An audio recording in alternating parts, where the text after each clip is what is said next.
You are 24 years old, sitting in a windowless room in a humid city, thousands of miles away from the people you are protecting. Your finger hovers over the delete key, trembling slightly as a reflection of something unspeakable plays in your glasses. You press the key and the screen flashes a green confirmation before immediately loading the next nightmare. But you are not alone. You are just one cog in a silent machine of thousands. A floor manager walks past, checking speeds on a tablet, never looking at the faces of the people watching the horror. You stare at the counter on your screen. 5,000 items pending, and it never goes down. You rub your eyes, smearing the dark circles deeper into your skin. But the video autoplays whether you are ready or not. A loud notification sound makes you flinch violently in your chair.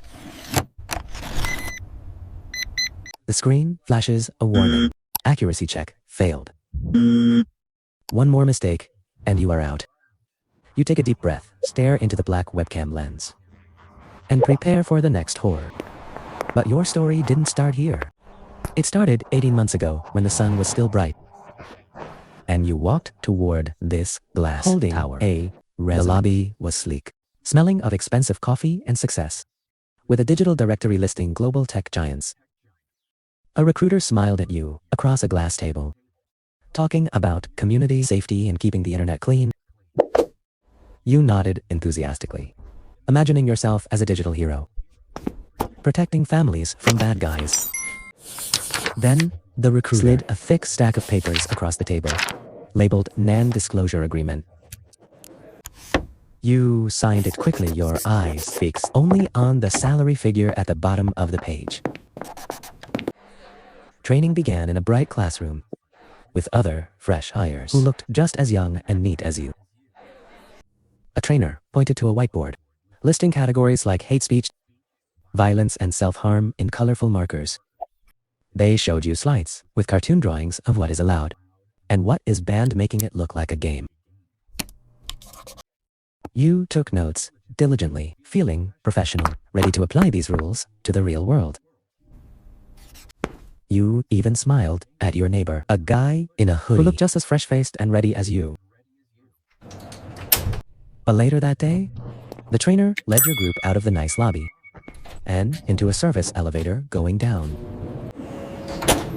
The doors opened to a gray, windowless corridor that smelled of recycled air and old coffee. You entered the main floor, shocked by the endless sea of people, silently clicking in the dim light.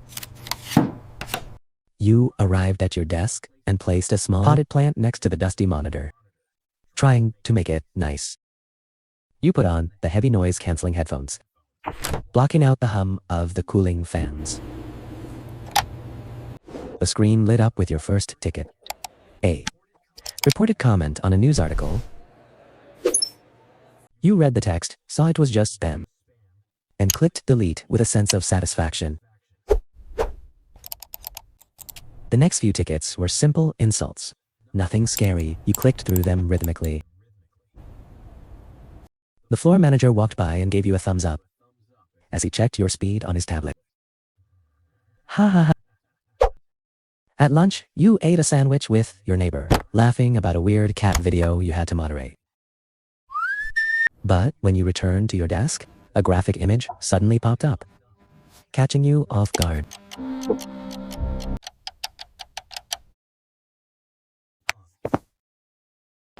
You paused, staring at the image. You raised your hand and the floor manager came over, quickly tapping ignore without blinking. You exhaled, glad the image was gone, and went back to the rhythm of clicking. You walked out of the building into the evening air, feeling tired but accomplished. On payday, you checked your bank balance and smiled, seeing the first deposit. You bought a nice dinner for yourself, thinking this job was going to be fine. You lay in bed, closing your eyes, seeing a faint afterimage of a screen, but you ignored it. You woke up to your alarm, put on your badge, and headed back to the glass building. By month 3, the floor was busier and you typed faster. Your posture slightly more hunched. A complex video play. You had to rewind it 3 times to catch the band. Symbol in the background. A timer on screen flashed red. Average handle time exceeded. You panicked and clicked P just to stop the timer, hoping it was right.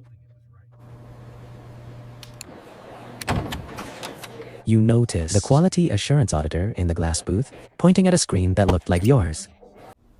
At lunch, you sat with your neighbor. He looked tired, not laughing, just staring at his phone. Back at your desk, you opened a ticket. And it was a video of an animal being hurt. You gagged slightly, but swallowed it down, clicking the correct animal abuse tag. Before you could recover, the next video loaded. A car crash dashboard camera. You walked out of the building that evening, and the sunset looked gray to you now. 6 months in, you toss and turn in bed sweating, unable to get comfortable no matter how tired you are. You stare at the ceiling and see flashes of the car crash. Video from work playing in the dark. You look in the mirror. Dark circles are forming under your eyes like bruises. You arrive at your desk. The potted plant you bought is dead and brown.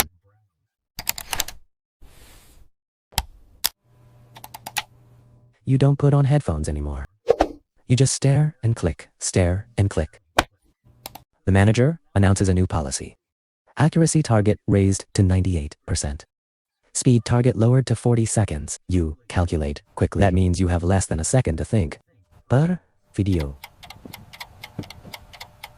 The videos blur together hate speech violence. Hate speech, spam violence. Ote. Lunch. Your neighbor is shaking while holding his coffee cup. But he hasn't slept in days. He whispers that he's seeing the videos, even when his eyes are open. You check your accuracy score. It's hovering at 97.5%, dangerously low. A scream comes from a few rows down. Security escorts a crying girl out. Nobody stops clicking. Everyone keeps their eyes on their own screens. You stand at the bus stop among normal people, looking at their phones, wondering if they are seeing what you delete. 9 months in, your apartment is cluttered with takeout boxes. You have no energy to clean. Your mom calls your phone. You watch it ring and don't pick up. You arrive at your desk and see your neighbor's chair is empty.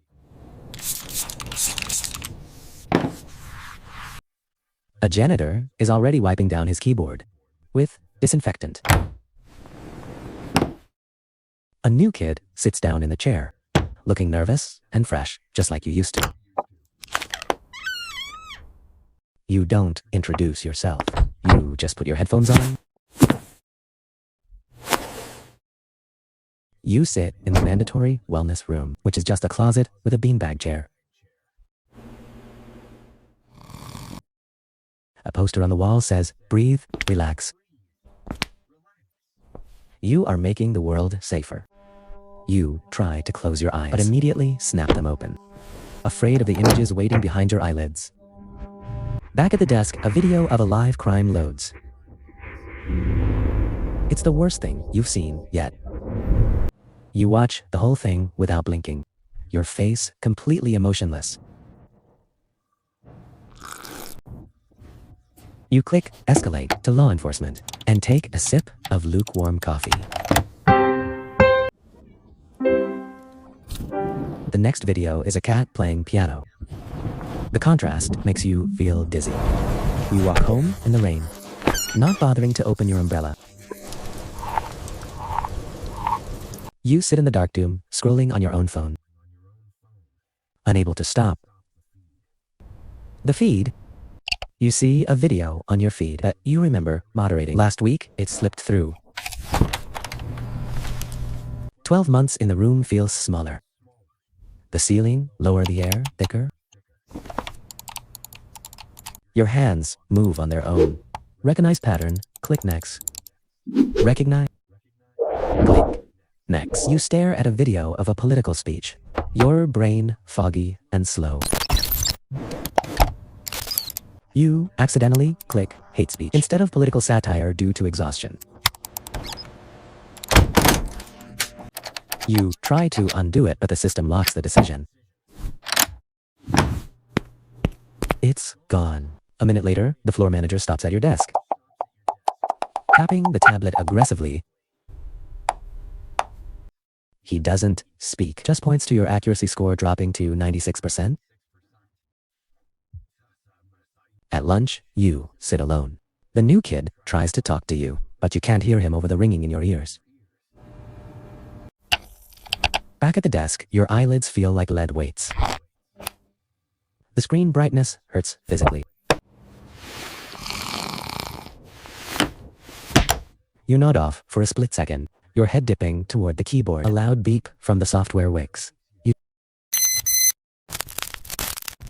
Inactivity warning.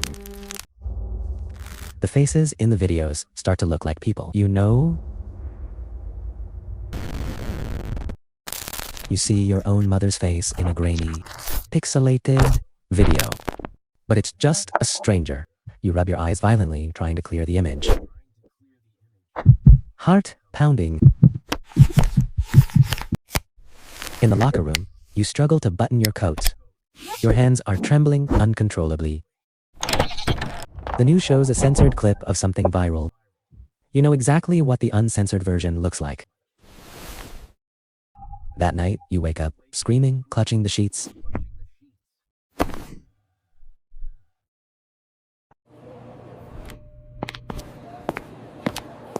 You look 10 years older than you did a year ago. You walk back in. The security guard doesn't even look at you anymore. 15 months in, management demands a clean sweep of old cues. The atmosphere is toxic. You are clicking faster than ever, ignoring context, just clearing the queue to survive.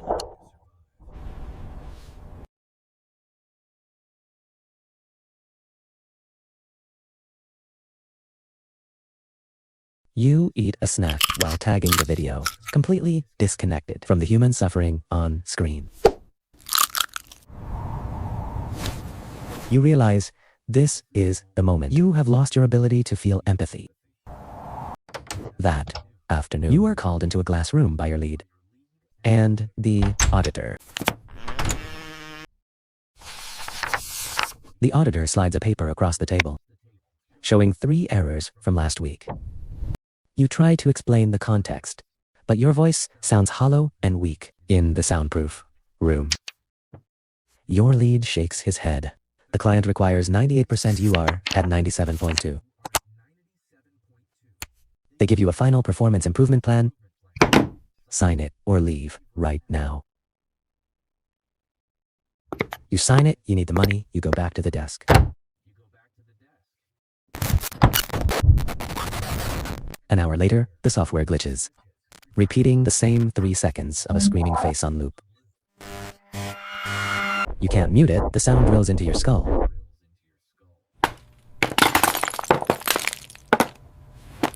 You slam your headphones onto the desk, cracking the plastic.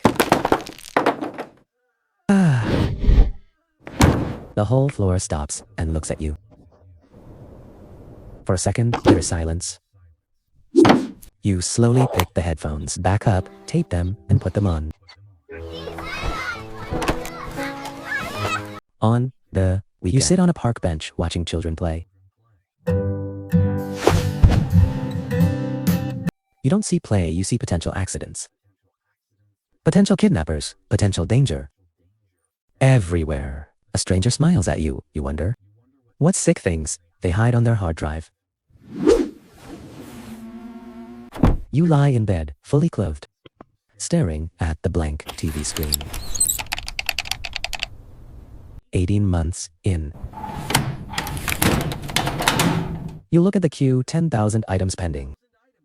A video pops up. It's not violent. It's just a person crying, asking for help. The policy says D, lead E for self-harm risk. But you hesitate. For the first time in months, you feel a spark of sadness for the person, not just the data. You stare at the delete button, but you can't click it.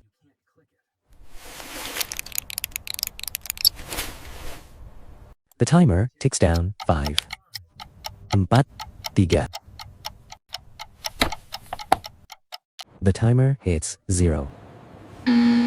Ticket expired. Nina's flagged for review. You lean back in your chair, taking your hands off the mouse. The floor manager starts walking toward your desk, looking at his tablet, frowning. He taps your shoulder. Why did you let that expire? You look up at him, eyes tired but clear. I can't do it anymore. He doesn't argue, he just nods and points to the door.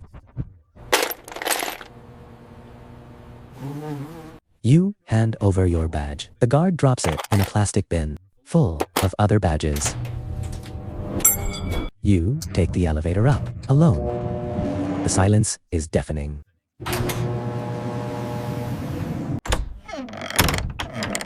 The doors open to the bright, polished lobby, and you haven't really seen in 80 You step months. Outside. The natural sunlight hurts your eyes.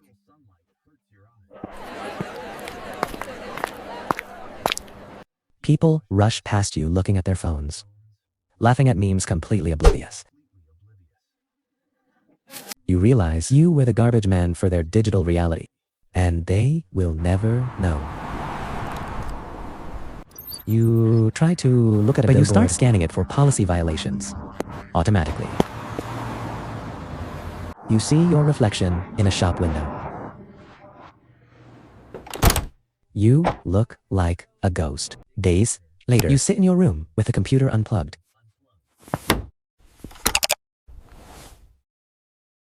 It's quiet, no screaming faces. No more timers. But when you blink, you still see the after images. They are burned in.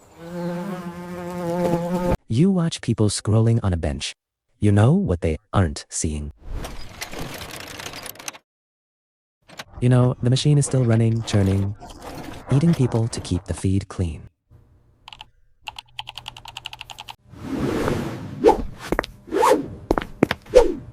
Back at the office, your old desk is not empty. A new young hire sits there, adjusting the height of the chair. They put on your old taped headphones and smile, ready to start. The camera pulls back, showing the endless rows of cubicles, dark and humming. Somewhere else, someone lives this system, so you don't have to see what they see.